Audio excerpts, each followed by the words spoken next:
नमस्ते दोस्तों। आज सुनिए डॉक्टर पुष्पा सक्सेना की लिखी हुई कहानी सपनों के इंद्रधनुष। डॉक्टर पुष्पा सक्सेना जी हिंदी की लोकप्रिय लेखिका हैं। वे एक लंबे समय से अमेरिका में प्रवास कर रही हैं। प्रस्तुत है कहानी मेरी जुबानी। मैं हूँ सीमा सिंह। उस पहाड़ी कस्बे में पापा की नियुक्ति होते ही आसपास के बंगले वाले स्वागत सत्कार में जुट गए थे। रोज ही नई सौगातों पार्टियों का तांता लग गया था। छोटी जगहों में पुलिस अधिकारी का दबदबा जरा अधिक ही होता है। पापा को जो कोठी मिली थी उसके बाईं ओर मानिक राम की लॉन्ड्री थी। पूरे कस्बे में ड्राई क्लीनिंग की यही छोटी सी जगह थी। लॉन्ड्री के ऊपर ही मानिक राम का घर था। अन्य अधिकारी पत्नियों की बातें सुन 4 दिन बाद ही मम्मी बड़बड़ा रही थी। ये भी कोई बात हुई? हमारे घर के पास इन लॉन्ड्री वालों को ही रहना था, बच्चों की कंपनी क्या होगी? पापा झुंझला उठे। हमारे पहले भी यहाँ लोग रह रहे हैं, क्या हमारे लिए नया बंगला बनेगा? बच्चों को समझा दो पार्क में घुमा करें, सब ऑफिसर्स के बच्चे वहीं जाते हैं। कस्बे के लड़के लड़कियों को 3 मील दूर के एकमात्र इंटर कॉलेज में पढ़ने जाना पड़ता था। 2 वर्ष पूर्व इसी कॉलेज से इंटरमीडिएट परीक्षा में मानिक राम के पुत्र राजमोहन ने पूरे प्रांत में प्रथम आ सबको विस्मित कर दिया था। यही नहीं, जब इंजीनियरिंग की अखिल भारतीय प्रतियोगिता में भी उसे द्वितीय स्थान मिला तो कॉलेज समाचार पत्रों की सुर्खियों में आ गया था। इस समय वही राजमोहन इंजीनियरिंग का 3य वर्ष का छात्र था। गर्मियों की छुट्टियों में पहाड़ी इलाके के स्कूल कॉलेज खुलते हैं। उन्हीं दिनों राजमोहन पूरे समय घर पर रह पाता था। उसी राजमोहन को दिव्या ने उसकी छोटी जुड़वा बहनों उमा और गौरी के साथ देखा था। उमा और गौरी से राजीव की शीघ्र ही मित्रता हो गई थी। अपने हंसमुख स्वभाव से उन्होंने दिव्या को दीदी कहकर अपना लिया था। अधिकारी वर्ग की स्त्रियां उसे घमंडी कह अपने अहम की तुष्टि कर लिया करती थीं। उमा और गौरी को अपने भैया पर बड़ा अभिमान था। देखना दिव्या दीदी, हमारे भैया खूब बड़े इंजीनियर बनेंगे, तब हम ये लॉन्ड्री का काम छोड़कर भैया के साथ रहेंगे, गौरी उत्साह से कहती। हाँ दीदी, तब हमें कोई लॉन्ड्री वाली कहकर नहीं चिढ़ाएगा, उमा साथ साथ बोल पड़ती। सच, उनको रुला पाने का नुस्खा सहज ही कस्बे के बच्चों ने कब और कैसे ईजाद कर लिया था कोई नहीं जानता। जरा लड़ाई झगड़ा हुआ नहीं कि बच्चे चिढ़ाने लगते थे। एक कहता, ए लॉन्ड्री वाली, हमारे कपड़े धोएगी? दूसरा जोड़ता, नहीं धोएगी तो रोएगी। कोई और कहता, रोटी कहाँ से खाएगी, क्या कपड़े सीकर खाएगी? बस ये पंक्तियां सुनते ही उमा और गौरी के मुख कुम्हला जाते, आंखों से आंसू बह निकलते। उमा ने दिव्या को बताया था, बचपन में भाई को चिढ़ाने पर उसका मुख तमतमा उठा था, गोरा दमकता चेहरा अंगार हो उठा था, कई बच्चों की जमकर पिटाई कर डाली थी। उसके इस कृत्य पर अधिकारियों ने वो बावेला मचाया था कि लॉन्ड्री बंद होने की नौबत आ गई थी। लॉन्ड्री स्वामी मानिक राम ने उन अधिकारियों से क्षमा ही नहीं मांगी थी, घर आकर अभिमानी पुत्र को भी कपड़ों सा पीट डाला था। जिस थाली का खाता है उसी में छेद करने चला है कमबख्त। अरे हमारी रोजी रोटी जिनसे चलती है उन पर हाथ उठाएगा, नालायक। उस दिन के बाद राजमोहन के सामने किसी बच्चे का मुंह खोलने का साहस नहीं हुआ। अपने को एक अज्ञात कवच में कैद कर राजमोहन ने पूरा ध्यान पढ़ाई पर ही केंद्रित कर लिया था। पर उसी दिन से उसके सीने में कोई आग निरंतर धधकती रही। अन्याय के विरोध की चिंगारी सुलगती रही। कस्बे में ना जाने कितने अफसर आते, नृत्य पार्टीज होती, पर मानिक राम के परिवार को सदैव छोड़ दिया जाता था। बाद में मानिक राम के घर से ढेरों मिठाइयाँ भेजी जाती थीं। उन्हें अधिकारी पत्नियां उदारता पूर्वक स्वीकार कर मानिक राम को कृतार्थ कर देती थीं। उस बार होली पर दिव्या और राजीव की जिद पर सारे अधिकारी परिवार उनके घर आमंत्रित थे। मानिक राम के परिवार को निमंत्रित करने की बात सुनते ही मम्मी ने दिव्या को खूब डांटा था। स्टेटस का जरा भी ध्यान नहीं है, कल को मैं न रही तो खानदान की इज्जत मिट्टी में मिल जाएगी। इतनी बड़ी हो गई, जरा भी अक्ल नहीं आई, ना जाने किस किस से दोस्ती कर रखी है। अंतिम बात कहती मम्मी का क्षोभ स्पष्ट था। उस बार पहली दफे होली पर मानिक राम के घर से भी किसी को निमंत्रित नहीं किया गया था। मानिक राम का कैप्टन भतीजा और बेटा दोनों ही आए हुए थे। परिवार के सम्मिलित ठहाके मानो अधिकारी वर्ग को चिढ़ा रहे थे। गुप्ता आंटी ने मुंह पिचकाया था। अरे यही तो मुश्किल है, पिछड़े वर्ग का हवाला दे यही लोग हर जगह चुन लिए जाते हैं और इनके कारण हमारे बच्चे सफ़र करते हैं। सेन आंटी भी हाँ में हाँ मिलाती हुई बोली थी। और जरा कुछ मिलते ही इनके दिमाग देखो कैसे 7वें आसमान पर चढ़ जाते हैं। देख लो, आज ये मानिक अपनी औकात ही भूल गया। गुप्ता आंटी का आक्रोश बढ़ता जा रहा था। हाँ जी, हम ही सुनाने को ठट्ठे लगाए जा रहे हैं। कल तक बाप दादे घर घर कपड़े बटोर कर धोते थे, वो दिन भूल गए। जरा हो क्या गया, हमसे बराबरी कर रहा है। पर आंटी, मानिक अंकल तो सबको हमेशा बुलाते हैं, आप ही लोग तो नहीं जाते। दिव्या की बात मुंह से निकलते ही सब स्तब्ध हो उठे थे। मम्मी चिल्ला पड़ी थी, शर्म नहीं आती बड़ों के मुंह लगते।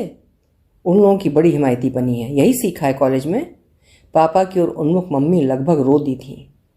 देख लिया, मैंने पहले ही कहा था इन लोगों की कंपनी में रहेगी तो यही सब सीखेगी। अब तो घर बदल लीजिए। चंद्रा अंकल हंस पड़े थे। क्या मिसेस वाजपेयी, आप तो बच्चों जैसी बातें करती हैं। अरे ठीक ही तो कह रही है बिटिया, गलती हमारी भी तो है। इस युग में भी वही पुराने दकियानूसी ख्याल लिए बैठे हैं। चलिए ना मानिक राम के घर चल के होली मिल ली जाए। हमेशा घर बैठे उनके यहाँ से मिठाई खाते हैं, आज उनके घर चल कर खाएं। वितृष्णा सभी अधिकारी पत्नियों के मुख पर उभर आई थी। चंद्रा अंकल दिव्या को सदैव अच्छे लगते हैं, हमेशा न्यायपूर्ण बातें करते हैं, पर मम्मी और अन्य लोग उन्हें पसंद नहीं करते। सुना है उनके पिता एक मामूली क्लर्क थे, अतः अभिजात वर्ग से उनका स्वभाव मेल नहीं खाता था। बच्चों के मध्य चंद्रा अंकल बहुत प्रिय थे। उनकी फरमाइशें पूरी करने में उन्हें मजा आता था। पत्नी से इसके लिए उन्हें उलाहने भी सुनने पड़ते थे। ससुराल की विपन्नता का आक्रोश वो चंद्रा अंकल पर ही उतारती थीं। दिव्या के साथ स्कूल जाती उमा और गौरी अपने अतिथियों के विषय में दिव्या को विस्तार से बताती गई थीं। उनके ताऊजी दिल्ली में हैं, कैप्टन भैया वहीं पोस्टेड हैं, उनका बहुत बड़ा घर है, जाड़ों में सब दिल्ली जाएंगे, आदि आदि। उनके साथ चलते चलते राजमोहन ने झिड़की दे मानो उफनते दूध पर पानी के छींटे डाल दिए थे। क्या बकवास करती हो, जानती नहीं ये जिस क्लास की हैं वहाँ तुम्हारी बातें कितनी महत्वहीन हैं। उमा और गौरी सहम कर चुप हो गई थीं, पर दिव्या का मुख तमतमा आया था। मैं किस क्लास को बिलोंग करती हूँ मिस्टर? आप क्या समझते हैं अपने को? मम्मी ठीक कहती हैं। आक्रोश से दिव्या का कंठ रुंध गया था।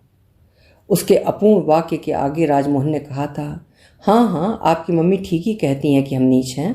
हमारे घर के पास रहना आपकी व्यवस्था है। भगवान से प्रार्थना कीजिए हमारे पास रहने के दुख से मुक्ति मिल जाए। आज ही कहूंगी पापा से, कहीं और चले जाएंगे हम। किस चीज़ का घमंड है आपको? कल आपकी वजह से मम्मी से डांट खाई और आज खुद आप डांट रहे हैं। दिव्या का आक्रोश बह चला था। किसने कहा था हमारे लिए लड़ने को? हमें किसी का दया पात्र नहीं बनना है, समझी? आगे से अपनी ये मेहरबानियां किसी और के लिए रखिए मैडम। राजमोहन का वाक्य समाप्त होते ना होते कॉलेज आ गया था। राजीव, उमा और गौरी दिव्या को ताकते रह गए थे। अपमानित दिव्या ने उस दिन कसम खा ली थी आगे से कभी उस घमंडी से बात नहीं करनी है। राजीव ने शायद उमा गौरी को होली वाले दिन की बातें बताई होंगी। दोनों बहनें भाई से कितना लड़ी थीं। एक वो दिव्या दीदी हैं, कितनी अच्छी हैं, जो हमारे लिए दूसरों से लड़ती हैं, डांट खाती हैं। उन्हीं दीदी का जो अपमान करे उस भाई से वे नहीं बोलेंगी। दूसरे दिन दिव्या बस की प्रतीक्षा में सबसे अलग कर मौन गंभीर खड़ी थी। राजमोहन ने एक आध बार उसकी ओर देखा भी था, शायद अभिवादन भी किया था, पर दिव्या ने कोई प्रतिक्रिया नहीं दिखाई। निश्चय को वो बार बार दोहराती रही थी। संध्या के समय घर आते राजमोहन ने दिव्या के हाथ में चिट जबरन थमा दी थी। सिर्फ 2 पंक्तियां थीं, मेरे कठोर शब्द को दुगनी कठोरता के साथ वापस कर दीजिए, अनुग्रहित रहूंगा। दिव्या मुस्कुरा उठी थी। उस दिन के बाद से उन दोनों के मध्य अपनेपन का एक धागा बंध गया था। छुट्टियों में दोनों की बातें कभी खत्म ही नहीं होने को आती। राजमोहन उस क्षेत्र के चप्पे चप्पे से परिचित था। दिव्या से कहता, देखना दिव्या, घाटी के इस छोर से उस छोर तक रोपवे लगवाऊंगा। इस कस्बे को भारत का सबसे सुंदर टूरिस्ट केंद्र बनाऊंगा। मंत्रमुग्ध दिव्या राजमोहन की आंखों में तैरते सपनों में डूबती जाती। मम्मी को जब राजमोहन से उसकी मित्रता का पता चला था तो कितनी नाराज हुई थी। पापा भी प्रसन्न नहीं दिखे थे। इस लड़की का दिमाग तो नहीं खराब हो गया है? अपने बराबर वालों से दोस्ती ना कर उस लॉन्ड्री वाले को दोस्त बनाया है। क्या यहाँ अच्छे लड़के लड़कियों की कमी है जो उसके साथ घूमती है? पापा ने भी गंभीर स्वर में कहा था, देखो बेटी, दोस्ती अपने बराबर वालों में ही ठीक है। आगे से उस लड़के के साथ घूमना फिरना बंद कर दो। गुड गर्ल, समझ गई? दिव्या मम्मी से उलझ पड़ी थी। उसकी लॉन्ड्री है तो क्या हुआ? उसके यहाँ कपड़े तो नौकर धोते हैं। वो कितना इंटेलिजेंट है जानती हो? हमेशा फर्स्ट आता है। जानती हूँ कौन से नौकर चाकर हैं। उसका बाप भी तो खुद वही काम करता है। खबरदार जो उनसे मेल जोल बढ़ाया। मेल बढ़ाने में क्या नुकसान है मम्मी? वो ईमानदारी से अपना काम करते हैं। गुप्ता अंकल तो इतनी घूस लेते हैं, चोर हैं, फिर भी तुम गुप्ता आंटी से दोस्ती रखती हो। काम कोई छोटा नहीं होता, गांधी जी कहते थे। दिव्या वाक्य पूरा भी नहीं कर पाई थी कि मम्मी का जोरदार तमाचा उसके कोमल गालों पर अपने चिन्ह बना गया था। मम्मी के इस क्रूर आदेश की अवहेलना की दिव्या ने ठान ली थी। वो भी मम्मी को दिखा देगी, सिवाय राजमोहन के उसे और किसी से बात ही नहीं करनी है। दूसरे दिन तक दिव्या को मम्मी द्वारा दंडित किए जाने की सूचना नमक मिर्च लगा राजीव उमा गौरी तक पहुंचा चुका था। दोनों बहनें सहानुभूतिपूर्ण दृष्टि से दिव्या की सूजी आंखों को सहमी दृष्टि से ताकती रह गई थीं। कॉलेज के रास्ते में राजमोहन खड़ा था। उसके नैनों में आक्रोश चल रहा था। दिव्या के पास आकर उसने कहा था, इसीलिए मैं तुम्हारे वर्ग जाति समाज से घृणा करता हूँ। ऐसा क्या कोई और समाज इस दुनिया में कहीं और है जहाँ मनुष्य से मनुष्य इतनी घृणा करे? कुछ रुककर फिर कहा था, जी चाहता है ऐसे सब व्यक्तियों को समाप्त कर डालूं। I wish I could do so. Rajmohan के अंतर की आग चिंगारियों के रूप में आंखों से निकल रही थी। उसके आक्रोश को देख दिव्या डर गई थी, कहीं राजमोहन मम्मी को कुछ कर न दे। वो हठात चीख उठी थी, नहीं, how dare you to kill my mummy, I hate you.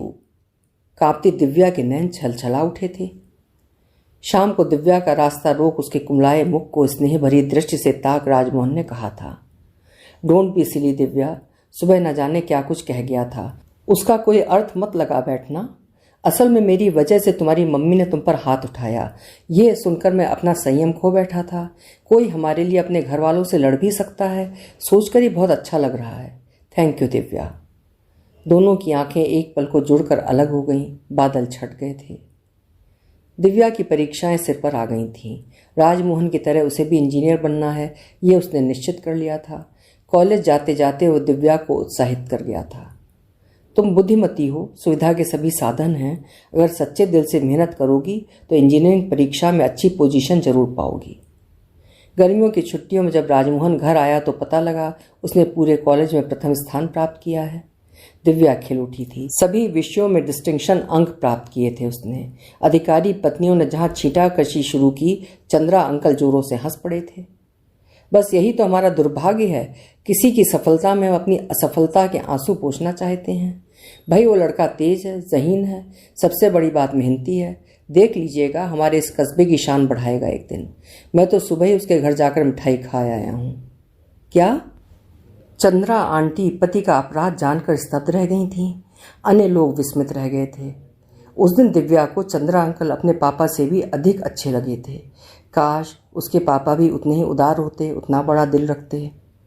प्रथम आने की दिव्या ने जब बधाई दी तो राजमोहन मुस्कुरा दिया। तुम्हारी मम्मी को धन्यवाद देना चाहता था दिव्या, उनकी बातें मेरे लिए प्रेरणा वाक्य सिद्ध हुई हैं। मम्मी की कई बातें तुम भूल नहीं सकते राज। दिव्या का स्वर आहत था। नहीं दिव्या, यही बातें तो मेरे मन में आग जलाती हैं, कुछ कर गुजरने को उकसाती हैं। जिस दिन ये सब भूल गया, अपने आप को भूल जाऊंगा, और अपने आप को भूल जाना कोई अच्छी बात नहीं है ना दिव्या। मौन दिव्या उसका तेजस्वी मुख निहारती रह गई थी। इंजीनियरिंग की अखिल भारतीय प्रतियोगिता में दिव्या ने उच्च अंक प्राप्त किए थे। मम्मी पापा के हर्ष का ठिकाना न था। पूरे मित्र समाज से बधाइयों का तांता लग गया था। पहली बार उसकी सफलता पर मानिक राम की पत्नी दिव्या के घर आई थी। उसके सिर पर हाथ धर आशीष दिया था। गनीमत थी उस खुशी के माहौल में इस छोटी सी घटना को मम्मी ने अधिक तूल नहीं दिया था। अगले कुछ दिन मम्मी पापा के साथ शॉपिंग करते बीत गए थे। बेटी के इंजीनियरिंग कॉलेज में पढ़ने जाने का गौरव दोनों को अतिशय उदार बना गया था। चलते समय उमा और गौरी ने फूलों का गुलदस्ता दे शुभकामनाएं दी थी। भाई से कुछ कहना है? दिव्या के प्रश्न पर वे हंसती थी। स्टेशन पहुंचाने मम्मी पापा कार से आए थे। करीब 20 मील की दूरी कार से पार करने पर स्टेशन आता था। रास्ते में हल्के स्वर में मम्मी ने कहा था, वहाँ राजमोहन से बातचीत करने की जरूरत नहीं है, इन लोगों से थोड़ी दूरी भी बरतनी चाहिए वरना सिर पर चढ़ जाते हैं। दिव्या को राजमोहन के कॉलेज में प्रवेश मिलना मम्मी के भय का कारण बन गया था। पापा ने भी प्रतिवाद सा करते हुए कहा था, अरे वहाँ पढ़ाई करेगी या फिजूल की बातें करेगी? अपने मम्मी पापा की इज्जत का भी तो ख्याल रखना है। क्यों, ठीक कहा ना बेटी? मौन रहे दिव्या ने छुट्टी पा ली थी। नए शहर में पहुंच नई लड़कियों के साथ हॉस्टल में रहना एक अनुभव था। हॉस्टल पहुंचा, सब सामान सहेज जब पापा का चपरासी लौट गया तो दिव्या उदास हो उठी थी। उसी संध्या राजमोहन का मिलने आना दिव्या को अच्छा लगा था। कितना अपना लगा राजमोहन, जब दोनों देर तक घर कस्बे की बातें करते रहे थे। कॉलेज में प्रायः ही राजमोहन मिल जाता था, कभी संध्या के समय वो हॉस्टल भी आ जाता था। दिव्या को नोट्स किताबों की जरूरत होते ही राजमोहन न जाने कहाँ से जुटा देता था। दिव्या की समस्याएं मिनटों में सुलझा अपनी प्रतिभा से उसे मुग्ध कर जाता था। उसके आने की हर दिन हर पल बाट जो होती थी। उमा और गौरी के जन्मदिन पर उपहार भेजने के लिए राजमोहन ने जब दिव्या के साथ बाजार चलने का प्रस्ताव रखा तो एक पल को वो झिझकी थी। राजमोहन के चेहरे पर स्वीकृति का विश्वास पढ़ वो फौरन तैयार हो गई थी। उपहार खरीद दोनों ने कोल्ड ड्रिंक्स ली थी। लौटते समय राजमोहन ने इतना ही कहा था, आज का दिन बहुत अच्छा लगा, फिर कभी इसे दोहराएंगे। दोहराना फिर दिव्या की ओर से हुआ था। राजीव की फरमाइश थी कि उसके लिए जैकेट ले आए। पसंद के लिए राजमोहन को जाना पड़ा था। उसके बाद से दोनों की संध्याएं, छुट्टी का दिन प्रायः साथ बीतता था। दिव्या अंतर्मुखी शांत प्रकृति की लड़की थी, पर राजमोहन के साथ वो अपने मन की सब बातें सहजता से कह जाती थी। दशहरे की छुट्टियों में दोनों जब साथ वापस गए थे तो स्टेशन पर दिव्या को लेने पापा पहुंचे हुए थे। पापा ने सामान उतरवा जब दिव्या से चलने को कहा था तो कुछ संकोच के साथ वो पूछ बैठी थी, पापा राजमोहन को भी साथ ले चलें? एक पल दिव्या को निहार पापा ने कहा था, ओके एज यू विश, उसे बुला लो। राजमोहन का उत्तर सर्वथा नकारात्मक था। थैंक्स, यहाँ कुछ काम है, रुक कर पहुँचूंगा। कंधे उचकाकर पापा ने दिव्या से विवशता जाहिर कर दी थी। दिव्या को राजमोहन का व्यर्थ का अहम खल गया था। कार स्टार्ट कर पापा बड़बड़ाए थे, न जाने अपने को क्या समझता है, ऐसे लोगों को व्यर्थ लिफ्ट नहीं देनी चाहिए। जी पापा। होंठों से दांत काटती दिव्या इतना ही कह सकी थी। सचमुच कभी कभी राजमोहन हद कर देता था। घर पर मम्मी पापा के लाड़ में वो सब कुछ भूल गई थी। रोज़ ढेर सारे लोग उसका हालचाल पूछने पहुंच जाते थे। रोज़ किसी न किसी के घर से निमंत्रण आता रहा। राजमोहन मानो एकदम अपरिचित हो उठा था। राजमोहन को देख पाने के लिए वो व्यर्थ चक्कर लगाती थी, पर उसने अपने को न जाने किस गुफा में बंद कर रखा था। हमेशा उसकी पहुंच से परे रहा। कॉलेज लौटते समय पता लगा कि राजमोहन छुट्टियां पूरी होने के 2 दिन पूर्व ही जा चुका था। दिव्या मान से भर उठी थी। इस बार राजमोहन से उसे बात नहीं करनी है। संध्या के समय हॉस्टल में जब राजमोहन मिलने आया, जी चाहा था उसे वापस लौटा दे, पर ऐसा कर पाना क्या संभव था? नहीं बोलते आपसे, वहाँ तो हमें पहचानते नहीं, यहाँ बहुत अपने बनते हैं। दिव्या का मान छलक उठा था। मंद स्मित के साथ शांत सहज उत्तर दिया था राजमोहन ने। ठीक कहती हो दिव्या, तुम्हें तुम्हारे पापा मम्मी के साथ सचमुच अजनबी पाता, और यहाँ सिर्फ तुम्हें पाता हूँ तो बहुत अपनी लगती हो। ये सब कुछ नहीं, बस तुम्हारे मन की कुंठा है। दरअसल तुम अपने मन में ना जाने कितनी ग्रंथियां पाले हो जो तुम्हें नॉर्मल नहीं रहने देती। शायद तुम ठीक कहती हो, पर ये ग्रंथियां तुम्हारे वर्ग की ही देन है दिव्या। तुम यूं ही कहते हो। उस दिन स्टेशन से घर हमारे साथ नहीं गए, जानते हो पापा ने कितना इंसल्टेड फील किया। एक छोटी सी बात पर उन्होंने अपमानित महसूस किया, पर वही बातें मेरी नियति हैं, ये जानती हो दिव्या। मानती हूँ प्रायः लोग तुम्हारे प्रति अनुदार हैं, पर सब कुछ पाकर भी क्या तुम उन्हें क्षमा नहीं कर सकते राजमोहन? सब कुछ पाकर ना? व्यंग से राजमोहन के होंठ सिकुड़ गए थे। क्या नहीं मिला है तुम्हें? इंजीनियर बनते ही किसी अच्छी कंपनी में लग जाओगे, तब देखना सब तुम्हें सिर आंख खोलेंगे, जो चाहे वो मिलेगा। तुम भी? राजमोहन की दृष्टि दिव्या पर टिकी थी। दिव्या चौंक उठी थी। 2 शब्दों में क्या कह बैठा था राजमोहन? उसका मौन देख राजमोहन ठठाकर हंस दिया था। नहीं दिव्या, नहीं, मैं जो चाहूँ कभी नहीं पा सकता, और ये सत्य मेरे रक्त में बहता है। तुम्हारी चाहना करके आकाश के तारे तोड़ने के सपने मैं नहीं देखता। बस इतना कहकर वो उल्टे पांव वापस चला गया था। स्तब्ध दिव्या उसकी पीठ ताकती रह गई थी। उसके चले जाने के बाद भी उसके शब्द दिव्या के मानस में प्रतिध्वनित होते रहे थे। एक अजीब बेचैनी में पूरी रात कटी थी दिव्या की। राजमोहन ने जो कुछ कहा, क्या वो उसके अंतर का सत्य था? रात पूरी तरह आंखों में बिता प्रातः दिव्या जब कॉलेज पहुंची तो राजमोहन गेट के पास खड़ा उसकी प्रतीक्षा कर रहा था। कल मुंह से न जाने क्या उल्टा सीधा निकल गया। माइंड मत करना दिव्या, मेरी उस बकवास के लिए क्षमा करना। कुछ रुककर सूखी हंसी के साथ कहा था, देखो ना, अपने पागलपन की वजह से मैं पूरी रात सो भी न सका। जी चाहा था दिव्या का कि बता दे, वो भी कहाँ सो पाई थी उस रात। बस उत्तर में बस कुछ पल मौन रहकर उस साथ चल दी। उस दिन के बाद कई दिनों तक राजमोहन दिखाई नहीं दिया था। ना चाहते हुए भी दिव्या प्रतीक्षा करती रही थी। राजमोहन के एक मित्र ने दिव्या को बताया था कि राजमोहन को टाइफाइड हो गया है और वो स्थानीय अस्पताल में भर्ती है। वार्डन ने उसके घर सूचना भेजनी चाहिए तो राजमोहन ने साफ मना कर दिया था। बेकार, वहाँ सब घबरा जाएंगे, 2-4 दिन में ठीक हो जाऊंगा, आप सब तो हैं ही सर। उसी मित्र के साथ दिव्या अस्पताल पहुंची थी। आंखें मूंदे राजमोहन शांत लेटा था। पदचाप सुन आंखें खोलते दिव्या को सामने पा उसका मुख खिल उठा था। तुम क्यों नहीं आना चाहिए था? दिव्या का स्वर स्पष्ट था। तुम्हें सूचना नहीं दी थी ना, कैसे पता लगा? बहुत सी बातें बिना बताए भी जान ली जाती हैं मिस्टर राजमोहन। और अब अगर आपको ऐतराज़ ना हो तो मैं बैठ सकती हूँ। डॉक्टर से राजमोहन का हाल पूछकर उसका मित्र जा चुका था। मान भरे स्वर में दिव्या ने शिकायत की थी, इतने बीमार रहे और मुझे खबर तक नहीं दी, ऐसी भी क्या नाराज़गी? तुम बिन बुलाए अपने आप आई, इस सुख का अनुभव भी तो करना था। बुलाने पर तो गैर भी आते हैं दिव्या। गनीमत है हम गैर तो नहीं, कहकर दिव्या हंस दी थी। राजमोहन मुग्ध नयनों से निहारता रह गया था।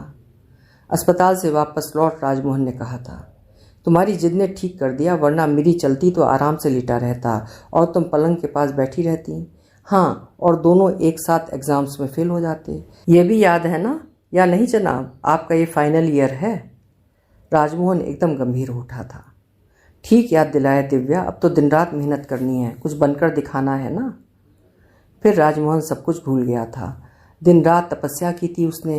पूरे कॉलेज में न केवल कितनी फर्में कंपनियां पीछे पड़ी रहीं, बहुत प्रलोभन दिखाए गए नौकरी के लिए, पर उसने अपना छोटा सा पहाड़ी इलाका ही चुना था जो उसके सपनों का संसार था। दिव्या ने आग्रह भी किया था, अमेरिका चले जाते तो अच्छा था, भविष्य संवर जाएगा। फिर मेरे इस क्षेत्र का भविष्य कौन संवारेगा दिव्या? मैं तो यहीं रहकर इस जगह को नया रूप दूंगा। जानती हो Divya, hydro electric power plant शुरू करने का प्रस्ताव भेज चुका हूँ। पावर जनरेट होते ही यहाँ ढेर सारे उद्योग शुरू हो जाएंगे। फिर देखना ये क्षेत्र कितनी प्रगति कर जाएगा। कुछ हंसकर जोड़ा था, इसीलिए तो तुम्हें भी इंजीनियर बनना है दिव्या। हम दोनों मिलकर एक नया संसार बसाएंगे यहाँ। राजमोहन की आंखों में तैरते ढेर सारे सपनों को मुग्ध दिव्या निहारती रह जाती थी। जिस निष्ठा के साथ राजमोहन उस पिछड़े इलाके के कायाकल्प में जुट गया था, सबने दांतों तले उंगली दबा ली थी। एक दिन स्वयं पापा उसकी प्रशंसा कर बैठे थे। जो भी कहो, इस लड़के में है कुछ बात जरूर। रोपवे का उद्घाटन करते मंत्री महोदय ने पीठ थपथपाते उस युवा इंजीनियर को अपनी शुभकामनाएं दी थीं। कॉलेज में दिव्या को राजमोहन के पत्र मिलते रहते थे। पत्रों में उत्साह छलक पड़ता था। कल नदी पर पुल की नींव पड़ गई है दिव्या, पावर जनरेटर की स्वीकृति मिल गई है। बहुत बिजी हूँ दिव्या। पत्र देर से पहुँचे तो नाराज तो नहीं होगी ना? घर पहुँचने पर दिव्या को विस्तार से उसकी योजनाएं सुननी पड़ती। घर में माता पिता राजमोहन के विवाह के लिए चिंतित हो रहे थे। कई धनी मानी परिवारों से विवाह के प्रस्ताव आ रहे थे, पर राजमोहन विवाह के नाम से ही रुष्ट उठता था। जब तक मेरे काम पूरे नहीं हो जाते मुझे विवाह नहीं करना है, इस विषय पर सोच भी नहीं सकता। माँ नाराज हो उठी थी, तेरे काम तो पूरी जिंदगी चलेंगे, क्या अच्छी लड़कियां तेरे लिए बैठी रहेंगी? अपनी जाति में पढ़ी लिखी सम्मानित परिवार की लड़कियां हैं ही कितनी। दिव्या ने पूरी बातें सुनकर कहा था, सच ठीक ही तो कहती हैं माँ, किसी अच्छी लड़की से विवाह क्यों नहीं कर लेते? राजमोहन गंभीर हो उठा था। किसी लड़की से विवाह करने का अर्थ है अपने पांवों में बेड़ियां डाल लूं। अभी मुझे बहुत से काम करने हैं दिव्या। पर कभी तो बेड़ियां डालनी ही होंगी, बशर्ते बेड़ी बन कोई स्वयं आकर जकड़ ले। यानी आपको जकड़ने, आपकी तपस्या भंग करने कोई देवलोक की अप्सरा आनी चाहिए। वो तो कब की आ चुकी, अब तो उसके अचानक चली जाने का भय हमेशा हावी रहता है। ना जाने कब कौन आकर उसे ले उड़ेगा और मैं असहाय ताकता रह जाऊंगा। लज्जा से दिव्या के कपोल आरक्त हो उठे थे, तो उसे पता लग चुका है दिव्या को देखने कोई आने वाला है। सच दिव्या, हमेशा चाहता इन मोहक सपनों के जाल में न बंधूं, पर तुमने मुझे बांध ही लिया। मौन दिव्या पर दृष्टि डाल वो कहता गया था, जानता हूँ यह संभव है, तुम्हारे मम्मी पापा को यह संबंध किसी भी स्थिति में स्वीकार नहीं होगा, पर तुम्हारे सिवा किसी अन्य की कल्पना भी मुझे असह्य है। क्या उत्तर देती दिव्या? स्पष्ट स्वीकारोक्ति के बाद कुछ कहने को शेष ही क्या रह गया था? क्या वो स्वयं इस मोहपाश से मुक्त रह सकी थी? राजमोहन और उसके आदर्शों को बहुत पहले ही बढ़ चुकी थी। मम्मी पापा को जानती है, अपने आभिजात्य का गर्व उन्हें इस निर्णय पर किसी भी स्थिति में समझौता नहीं करने देगा। फिर भी दिव्या ने साहस किया था, पापा से मिन्नतें की थीं, मम्मी से मातृत्व की दुहाई देकर भीख मांगी थी, पर उन दोनों पर तो मानो गाज ही गिर पड़ी थी। इस कुल कलंकिनी को इसी दिन के लिए जन्मा था, पैदा होते ही मर जाती तो अच्छा था। मम्मी ने अपना आक्रोश न केवल उस पर उतारा था, वरन मानिकराम और उनकी पत्नी को भी आड़े हाथों लिया था। उनके बेटे को जी भर कोसा था, जिसने उनकी भूली भाली बेटी को फुसलाया था। पापा ने अपने पद का हवाला दे परिवार को जड़ मूल से उखाड़ डालने की धमकी दे डाली थी। राजमोहन की मां ने हाथ जोड़कर मम्मी से क्षमा मांगी थी। मानिकराम ने पुत्र को दंडित करने का वचन दे पापा को शांत किया था। वो तो अच्छा था, उनका अभिमानी पुत्र शहर गया हुआ था, वरना न जाने क्या हो जाता। पापा ने दिव्या से स्पष्ट कहा था, अगर वो राजमोहन का जीवन चाहती है तो उससे कभी ना मिले, अन्यथा राजमोहन की हड्डियों तक का पता नहीं चलेगा। इस सत्य की कल्पना मात्र से दिव्या सिहर गई। उसके अर्थ से वो पूर्णतः परिचित थी। शहर से लौटा राजमोहन उसके घर आने का दुस्साहस कर बैठा था। अपमानजनक भाषा में पापा ने उसका जी भर तिरस्कार किया था। अपनी औकात भूल गए, मेरी ही बेटी पर डोरे डालने चले थे, खबरदार जो उसकी ओर आंख भी उठाई आंखें निकाल लूंगा, समझे। राजमोहन के नयन जल उठे थे, फिर भी स्वर यथासंभव शांत रखकर कहा था, अपनी बेटी के शत्रु ना बनिए, वो किसी और के साथ सुखी नहीं रह सकेगी। पापा दहाड़ उठे थे, खबरदार जो एक शब्द भी आगे जुबान से निकाला, ये जुबान काट दूंगा, याद रखो, मिनटों में मेरे इशारे पर तुम्हारा घर मिट्टी में मिल जाएगा। घर तो आप अपनी बेटी का मिटाने पर तुले हैं। राजमोहन का वाक्य पूरा होने के पहले पापा का हाथ उठ चुका था। मम्मी ने दौड़कर पापा को पकड़ा था और राजमोहन ने दिव्या से मिलने की बहुत चेष्टा की, पर दिव्या ने अपने को स्वयं कैद कर लिया था। 1 सप्ताह के भीतर ही पापा ने अपना ट्रांसफ़र एक दूर के शहर में करा लिया था। कस्बा छोड़ते हुए दिव्या रो पड़ी थी।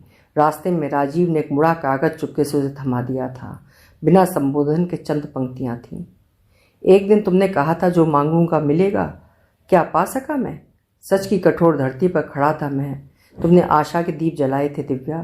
तुमको जितना पा सका जीवन जीने के लिए काफ़ी है। अब न किसी की कामना है न करूँगा। हमेशा के लिए तुम्हारा राजमोहन। बस फिर पापा ने देर नहीं की थी। आनंद फानंद समाचार पत्र के वैवाहिक विज्ञापन के आधार पर अमेरिका में बसे व्यवसायी के डॉक्टर पुत्र से उसका विवाह कर दिया गया था। दिव्या ने लाख सिर पटका, भूख हड़ताल की, पर उसकी एक न सुनी गई थी। उसके सपनों का संसार निर्ममता पूर्वक तोड़ दिया गया था। अमेरिका पहुंच जिस सत्य का सामना करना पड़ा वो उसे जड़ बना देने के लिए काफ़ी था। पति ने पहुंचते ही स्थिति स्पष्ट कर दी थी। उसके अथाह संपत्ति के स्वामी पिता माता को एक भारतीय उत्तराधिकारी की जरूरत थी। दिव्या को बस एक उत्तराधिकारी देने का ही दायित्व पूर्ण करना था। उसके बाद अपनी जीवनचर्या के लिए वो पति की ओर से स्वतंत्र थी। पत्नी रूप में अपनी सहयोगिनी अमेरिकन नर्स को पहले ही प्रतिष्ठित कर चुके थे। दिव्या तो माता पिता की जिद के कारण लाई गई थी। दिव्या का मुख घृणा से विकृत हो चुका था। काश उस उच्च कुल में जन्मे इस कुलभूषण की महिमा उसके माता पिता जान पाते। राजमोहन का शांत दृढ़ तेजस्वी मुख मानो विरोधी स्मृत में चमक उठा था। पति के प्रस्ताव को दिव्या ने दृढ़ता के साथ अस्वीकार कर दिया था। सास ससुर बनाकर हार गए थे, पर उनके धोखे को क्षमा नहीं कर सकी थी। सास ने कहा था, अरे इस उम्र में ऐसी गलती हो ही जाती है, तुम आ गई हो, उसके साथ रहोगी तो इससे अकल आ जाएगी।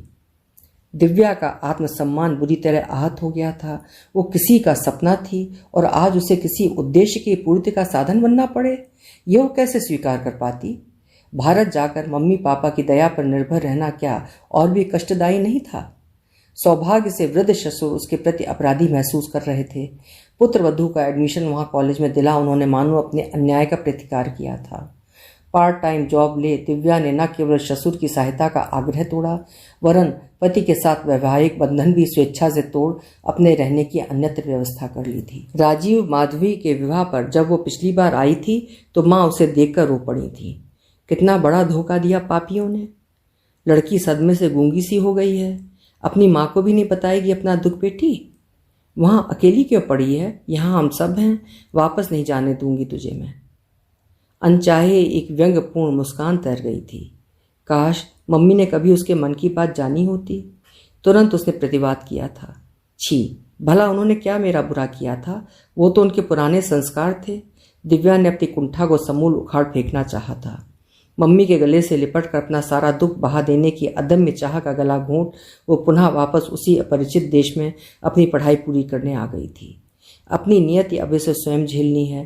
किसी के दया पात्री बनकर जीना उसे सह नहीं है। पापा बड़बड़ाते रह गए थे। खुद तलाक दे, केस खराब कर दिया, वरना एक एक को देख लेता मैं। पापा ने बहुत रोका था, पर वो निर्णय पर अडिग रही थी। नहीं, अब उसे कोई मोह नहीं रोक सकता है। वो दंडित की गई तो अपना जीवन अपनी तरह से जीने का अधिकार है उसे। उन्हीं दिनों वहां राजमोहन द्वारा किए गए कार्यों का वर्णन समाचार पत्र में छपा देखा था। उसकी भूरी भूरी प्रशंसा के साथ ये भी लिखा गया था कि युवा इंजीनियर ने आजीवन अविवाहित रहे अपने क्षेत्र के कायाकल्प का संकल्प लिया है। उस समाचार को पढ़ती दिव्या के नैनों में एक अधूरा सपना कौंध उठा था। वही वाक्य फिर कानों में गूंज उठा था। अब न किसी की कामना है, न करूँगा। बीते पलों की स्मृति कितनी मोहक होती है। उनके सहारे एक तो क्या कई जीवन वो काट सकती है। तब से आज तक उम्र का ये सफ़र दिव्या अकेले तय करती आई है। इसी बीच वो इंजीनियर बन नौकरी पा चुकी। ना जाने कितनों ने विवाह के प्रस्ताव रखे, पर हर उदास एकाकी पल में साधनारत राजमोहन का चित्र, उसकी याद दिव्या को दृढ़ रहने का बल प्रदान कर जाती है। वही सपना तो उसका संबल है, उसका अपना रेशमी आंचल है, जिसके नीचे वो शांत निर्विकार सो पाती है। उसके दुर्भाग्य की कहानी कहीं उस साधक को आहत ना कर दे। क्या मात्र इसी कारण वो अपनों से सहस्रों मील दूर पड़ी है, या इसके पीछे स्वप्न भंग की आशंका है? वो स्वयं नहीं जानती। आज भी उसका आराधक तपस्यारत है, या राजीव के कंधे से अपना सांत्वनापूर्ण हाथ हटा दिव्या ने नवजात शिशु को गोदी में उठा लिया। नवजात शिशु को स्तब्ध ताकती दिव्या से राजीव ने कहा था, क्या मिला माधवी को दीदी? 2 दिन बेटे का दुलार भी न कर सकी? कितने अरमान थे उसके। आगे के शब्द क्रंदन में बदल गए थे। भाई के अश्रुपूरित नैनों को निहार दिव्या ने कहना चाहा था, इस कच्ची उम्र में ये दुख पाना ही क्या इस परिवार की नियति है भगवान? पर इस समय क्या वो सब कहना ठीक है? भाई के दुख में अपना दुख क्यों शामिल कर रही है? अब तो उसके सपनों की राख भी ठंडी पड़ चुकी है। फिर क्यों इस समय वही बात बार बार याद आ रही है उसे? अभी आपने सुनी डॉक्टर पुष्पा सक्सेना जी की लिखी हुई कहानी सपनों के इंद्रधनुष। उम्मीद है कहानी आपको पसंद आई होगी। पसंद आई हो तो कहानी लाइक और हाइप जरूर करिएगा। कल फिर मिलेंगे।